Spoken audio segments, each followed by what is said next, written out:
Ačiū. Uždirbti pinigus protu išskirtinių gabumų ženklas. O kiek prie to prideda nugalėtos didžiulės kliūtys? Rytų kovos meistrui ir ekstremalaus sporto mėgėjui Šarūnui Grigaliūnui įprotis kovoti ypač pravertė, kai teko pakeisti gyvenimo būdą. Anglijoje ir Ispanijoje tapęs aukštos kvalifikacijos programuotojų, Šarūnas įkūrė informacijos apsaugos verslą Lietuvoje. Nugalėjęs tai, kas atrodė neįmanoma, jis tapo ne tik pavyzdžių, bet ir kitų gerovės kūrėjų. Šarūnas Grigaliūnas prieš keletą metų įsteigė agentūrą, kuri vertina įmonių informacijos nuotėkio riziką. Verslininkas siūlo sprendimus, kaip to išvengti. Duomenų apsauga Šarūnui parūpo perkandus, kaip veikia kompiuteris. Pirmąjį jam dovanojo tėvai. Prisimena, jog tuomet kompiuteris kainavo brangiau nei automobilis. Gilintis į informacinės technologijas iš pradžių Šarūnui teko savarankiškai. Pradėjau gilintis į vieną nišą, į vieną konkrečią nišą, tai yra kaip sukonstruotas principiniai informacijos saugumas. Pasinėriau visais savo plaukeliais, kiekvienu savo atomu į šitą erdvę, į šitą mokslą. Perpratęs technologijas, Šarūnas nusprendė iš to pragyventi ir be niekieno pagalbos įsteigė nuosavą verslą. Šiandien jis džiaugiasi verslo sėkme. Tačiau apie daugelį dalykų iki verslo, pavyzdžiui, apie fanatiškai mėgtą ekstremalų sportą, rytų kovas, jis kalba būtuoju laiku. Man tas ekstremalumas buvo, tiesiog kasdienybė turbūt. Aš gal maitinausi tuo adrenalinu. Greičiausiai man patikdavo priimti tos fizinius iššūkius. Adrenalino medžiotojui Šarūnui šuolis į jūrą nuo Palangos tilto tapo lemtingu iššūkiu. Deja, atsitiko taip, kad banga grįžinėjo atgal ir toje vietoje neliko vandens. Sekluma. Vietoje vandens stuktelėjau į smėlį. Stuktelėjau galvą į smėlį. Toje vietoje greičiausiai vyko lūžis stuburo ir paralyžius. Paralyžius apie 90%. Tai reiškia, tai sekundėjai galėjau turbūt galvą gal arba akimirksėti. Vėliau sekė nepakeliamas fizinis skausmas, kurį stelbė tik dar didesnė kančia dėl artimųjų širdgėlos. Ne vieną kartą tėvo prašiau, kad galbūt jisai man gali padėti, gal jisai mane gali suprasti kaip savo sūnų ir man tiesiog padėti, nebekęsti to skausmo. Tėvas kiekvieną kartą verkė. Tada grįžau į savo pradžią, į savo vaikystę, į tą rytų filosofiją, kad suprasti, kad mintis yra stipresnė už kūną. Kad mintis gali valdyti kūną.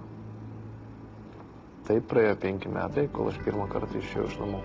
Pirmąjį kompiuterį Šarūnas gavo jau po paralyžiaus. Ir mokslus ne tik Lietuvoje, bet ir Anglijoje bei Ispanijoje baigė sėdėdamas vežimėlyje, kuris nesukliudė nuvykti ir mokytis užsienyje. Tapęs informacinių technologijų saugumo testuotojų, duomenų analitikų bei įgijęs aukštosios programišių mokyklos mokytojo sertifikatą, dabar jis kas rytą skuba į savo įsteigtos įmonės biurą Kaune, kur kartu su kolegomis kuria duomenų apsaugos sistemas. Labas rytas, kolektyvas. Robertai, turbūt nuo tavęs iš karto pradedam, kaip mūsų šiandienai serveriai. Dirbti kartu Šarūnas sukvietė tokius pat negalią turinčių žmonės. Baisiausia yra tai nieko nedaryti. Baisiausia yra, kada tu jautiesi nereikalingas. Todėl neįgaliųjų šiame biure dauguma. Svarbiausia, kad aš pradėjau galvoti, kad greičiausiai yra tokių pačių žmonių, kurie sėdi namuose ir realiai jie turi potencialą atiduoti tas žinias, tik tai jų niekam nereikia. Šiai dienai mes turime puikią komandą, net nemoku apsakyti. Visus žmonės aš supratau, kad negalima atrinkti pagal tos pačius kriterijus, kaip atrinkinėjimas sveikas žmogus. Tai yra išsilavinimas, pavyzdžiui, ne? Arba darbo patirtis. Nėra pas tos žmonės darbo patirties. Galbūt nėra ir išsilavinimo, bet jisai puikiausiai namie savamokslės, jisai darys dvigubai geriau negu daro tas, kuris turi puikų išsilavinimą. Šie žmonės džiaugiasi, kad gali dirbti. taip pat ir tuo, kad dirba drauge, suprasdami vieni kitų poreikius. Patenkinti jie ir pasiekiamais rezultatais, lygindami su kitų panašių įmonių. Geresni. Ne, iš tikrųjų, tai nežinau, sunku finansinius duomenis labai lyginti, bet iš tikrųjų tai mes nieko neatsiliekam ir tikrai nuveikėm daug darbų. Gal netgi didesni tie sugebėjimai ir pastangos didesnės galbūt dedamos. Yra noras tobulėti, kažkaip tai įrodyti ne tik savo, bet ir visiems aplinkui, kad aš galiu ir galiu daugiau negu sveiki žmonės, kai kurie gali. Vienas įdomesnių projektų mes darėme informacinių technologijų saugumo valdymą Boeingo aerodinamikos sparno gaminimo kompanijai, kuri fiziškai yra Danijoje. Apie tai, kad dėl įdarbintų neįgaliųjų asmenų skaičiaus jo bendrovė atitinka socialiniai įmoniai keliamus reikalavimus, Šarūnas sako sužinojęs atsitiktinai, gerokai vėliau.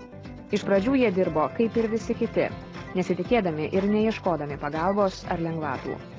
Tačiau tapę socialinę įmonę, jie tapo konkurencingesni. Jeigu valstybė yra nusimačiusi 5 procentus visų asignavimų skirti socialiniam įmonėm, tai mes šitoje rinkos dalyje ir konkuruojame. 5 procentai visų asignavimų tai yra milžiniški pinigai. Jų įsisavinti tikrai nei mes, nei kita kompanija negali. Paraplegikų asociacijos prezidentas Juozas Bernatavičius sako, kad ši įmonė svarbus pavyzdys kitiems. Nes retas negalią turintis žmogus dirba. Ne tik todėl, kad darbą susirasti sunku dėl nepagristos darbdavių baimės, bet ir dėl to, kad neįgaliesiems trūksta motyvacijos. Šarūno įkurtos įmonės pavyzdys tai yra vienas iš geriausių pavyzdžių gal Lietuvoje. Aš iš praktikos savo galiu pasakyti, kad jeigu žmogus nedirba 2-3 metus, paskui jau noras praeina visai dirbti.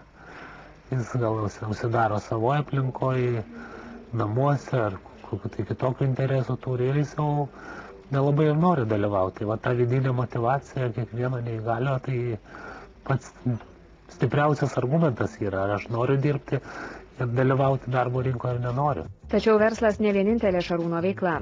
Popietę apsivilkę solidžiau, jis vyksta dėstytojauti Kolpingo kolegijoje, kur moko elektroninės komercijos ir lyderystės.